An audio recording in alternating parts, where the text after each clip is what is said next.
Bismillahirrahmanirrahim. Assalamu alaikum students. Miss Faiza here from Behria Model School, PNAT Manipur with lecture number 4 of class 7 Social Studies. Our today's topic is minerals and natural resources of the Muslim world.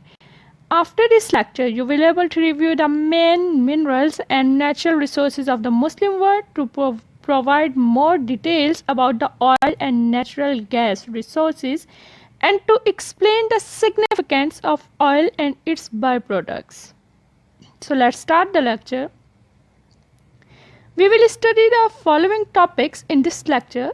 Number 1 is minerals, oil and natural gas, oil and gas production in the Muslim countries, use of oil as a raw material, coal, mineral and other products of the Muslim world, copper, lead, zinc, nickel, gold and silver. So let's see what minerals are. According to the definition, minerals are products that are naturally present in the earth. यानी कि minerals वो products हैं जो कि कुदरती तौर पर ज़मीन के अंदर मौजूद होती हैं, like iron, coal, gas, oil वगैरह. If we talk about the oil and gas, so previous कुछ चैप्टर्स में लास्ट कुछ चैप्टर्स में हमने एग्रीकल्चर को बहुत ज़्यादा डिस्कस किया. मुस्लिम कंट्रीज़ में एग्रीकल्चर की जो सिचुएशंस को देखा. हमने देखा कि कौन सी मुस्लिम कंट्री एग्रीकल्चर प्रोडक्शन में किस रैंक पर है. अब जहाँ पर हम मुस्लिम कंट्रीज़ को मज़ीद स्टडी करते हैं तो कुछ कंट्रीज़ ऐसी हैं जहाँ पर पानी की कमी की वजह से या फिर ज़मीन फर्टाइल ना होने की वजह से हमें एग्रीकल्चर नज़र नहीं आता. तो वहाँ पर हमें नेचुरल रिसोर्सेज एक बड़े पैमाने पे नज़र आती हैं, ख़ुसूसन नेचुरल गैस और पेट्रोलियम प्रोडक्ट्स वगैरह. मुस्लिम कंट्रीज़ तकरीबन दुनिया भर में एक बड़ी तादाद में नेचुरल गैस एक्सपोर्ट करने का रिस्पॉन्सिबल है. ऑन द अदर हैंड अगर हम अपने इर्द गिर्द नज़र दौड़ाएँ तो हमें लातादाद सनतें और गाड़ियाँ नज़र आएंगी जो कि आजकल की एक अहम ज़रूरत बन चुकी हैं. सो उसके लिए हमें पेट्रोलियम प्रोडक्ट्स की ज़रूरत पड़ती है, पेट्रोल की ज़रूरत पड़ती है. सो मुस्लिम कंट्रीज से हासिल होने वाली पेट्रोलियम प्रोडक्ट्स ना सिर्फ दुनिया भर के बाकी ममालिक में एक्सपोर्ट की जाती हैं बल्कि अपनी मुस्लिम कंट्रीज़ में भी वो सनतों को फ़रोग दे रही हैं. अगर ऑयल और गैस प्रोडक्शन में मुस्लिम कंट्रीज़ को देखा जाए तो दुनिया भर में मुस्लिम कंट्रीज़ टोटल ऑयल प्रोडक्शन का 1/3 पार्ट जो है वो प्रोड्यूस कर रही हैं, जबकि नेचुरल गैस का 15% मुस्लिम कंट्रीज़ ही प्रोड्यूस कर रही हैं. मुस्लिम कंट्रीज़ में ऑयल प्रोडक्शन में सऊदी अरबिया फर्स्ट रैंक जबकि ईरान सेकंड और इराक थर्ड रैंक पर है. कुछ पॉलिटिकल रीजंस की वजह से इराक एक लिमिटेड क्वांटिटी से ज़्यादा ऑयल एक्सपोर्ट नहीं कर सकता. अगर इराक का ये बैन ख़त्म कर दिया जाए तो मुस्लिम कंट्रीज़ दुनिया भर में हाफ से भी ज़्यादा ऑयल प्रोड्यूस कर सकती हैं. अगर बाकी मुस्लिम स्टेट्स पर नज़र डाली जाए तो बहरीन, कतर और यूएई भी एक बड़ी मिकदार में ऑयल प्रोड्यूस कर रही हैं. अबू धाबी में दुनिया भर के ऑयल के जो ज़खायर हैं वो तकरीबन 9% है, जबकि नेचुरल गैस के 5% ज़खायर यानी कि रिसोर्सेज जो हैं वो वहाँ पर मौजूद हैं. दुनिया भर में ऑयल प्रोडक्शन पर नज़र डालें तो यूएस से हमारे पास ऑयल प्रोडक्शन में सेकंड रैंक पर आता है ओवरऑल दी वर्ल्ड. लेकिन इतनी बड़ी मिकदार में, इतनी बड़ी क्वांटिटी में ऑयल प्रोड्यूस करने के बाद भी यूएस से जो है वो एक बड़ी क्वांटिटी में ऑयल जो है वो इंपोर्ट कर रहा है, क्योंकि जिस हद तक या जितना ऑयल जो है वो यूएस से प्रोड्यूस करता है उससे ज़्यादा ऑयल यानी कि डबल ऑयल जो है वो इस्तेमाल कर रहा है, जिसकी वजह से उसका अपना प्रोड्यूस किया हुआ ऑयल उसकी अपनी ही मुल्की ज़रूरियात को पूरा करने के लिए नाकाफ़ी रहता है. मुस्लिम कंट्रीज़ में ईरान जो है वो टॉप 15 कंज्यूमर ऑफ ऑयल्स में शामिल किया जाता है, जबकि ईरान अपने इस्तेमाल किए जाने वाले ऑयल से 3 गुना ज़्यादा ऑयल प्रोड्यूस कर रहा है और दुनिया के बाकी ममालिक में भी एक्सपोर्ट करता है. सो अगर हम कोल यानी कि कोयले की बात करें तो मुस्लिम कंट्रीज़ में काज़ाकिस्तान हमारे पास एक वाहिद प्रोड्यूसर है जो कि हाई क्वालिटी कोल जो है वो प्रोड्यूस कर रहा है. पूरी दुनिया में कोल माइनिंग में हमारे पास काज़ाकिस्तान 10वें नंबर पर है. पाकिस्तान में अगर हम पास्ट में देखें तो हमें हाई क्वालिटी कोल नज़र नहीं आता था, लेकिन अभी प्रेजेंट में हमारे पास थर के इलाके में हाई क्वालिटी कोल डिस्कवर हुआ है. कोयले से चूँकि ईंधन का काम लिया जाता है तो तेज़ी से तरक्की करते हुए दौर में अगर हम देखें तो ऑयल और गैस बहुत तेज़ी से ईंधन के तौर पे इस्तेमाल किए जाते हैं, जिसकी वजह से कोल की इम्पोर्टेंस जो है वो काफ़ी हद तक कम हो चुकी हुई है।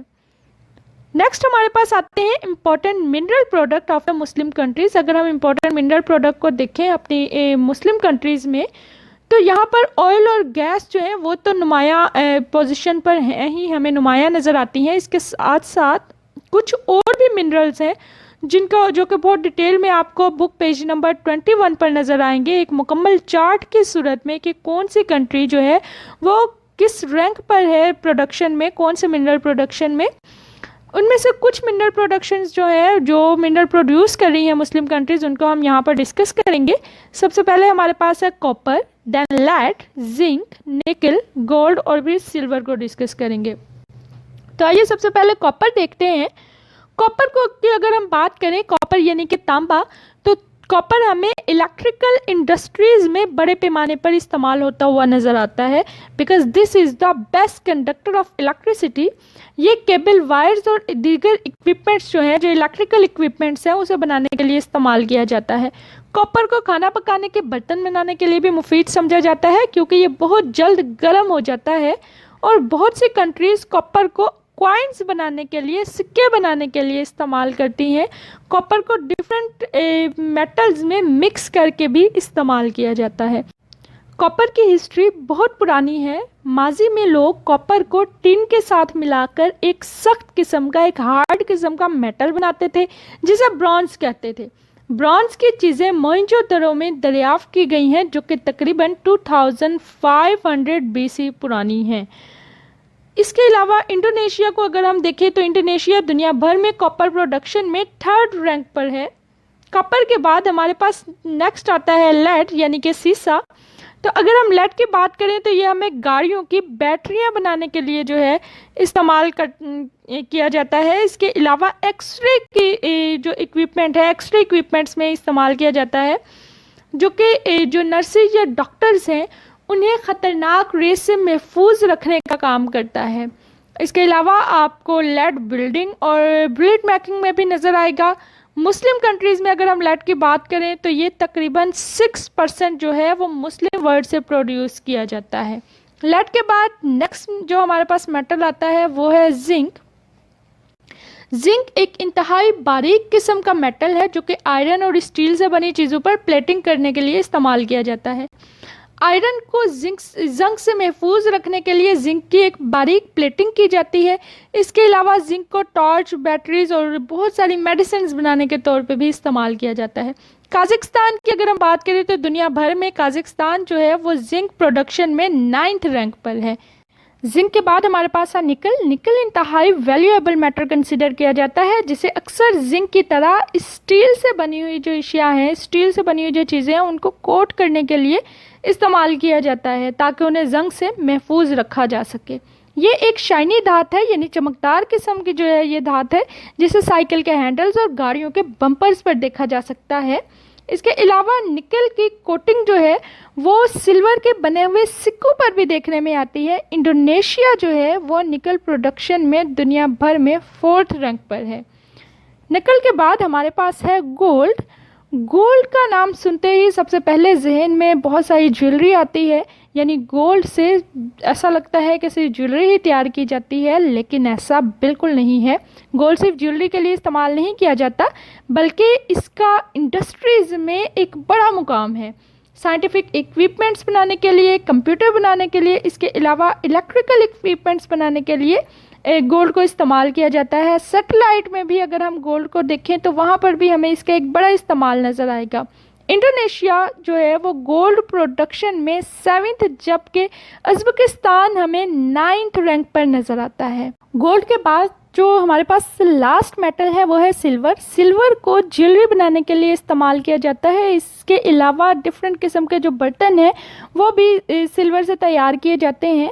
सिल्वर जो है वो बेस्ट कंडक्टर ऑफ इलेक्ट्रिसिटी भी कंसिडर किया जाता है, इसलिए इसे कंप्यूटर और दीगर इलेक्ट्रिकल इक्विपमेंट्स में भी यूज़ किया जाता है। अगर पास्ट में हम देखें तो इसे फोटोग्राफिक फिल्म्स में इस्तेमाल किया जाता था, यानी कि पुराने ज़माने में जो कैमरा यूज़ किए जाते थे उसका जो एक फोटोग्राफिक फिल्म्स थी उसमें जो है वो सिल्वर का एक बड़ा अहम किरदार हमें नज़र आता है। लेकिन अब प्रेजेंट टाइम में चूँकि वो कैमराज इस्तेमाल नहीं किए जाते, डिजिटल कैमराज ने उन कैमराज की जगह ले ली है, इसलिए सिल्वर अब हमें उन कैमराज में नज़र नहीं आता, या सिल्वर का वो इस्तेमाल तकरीबन ख़त्म हो चुका है।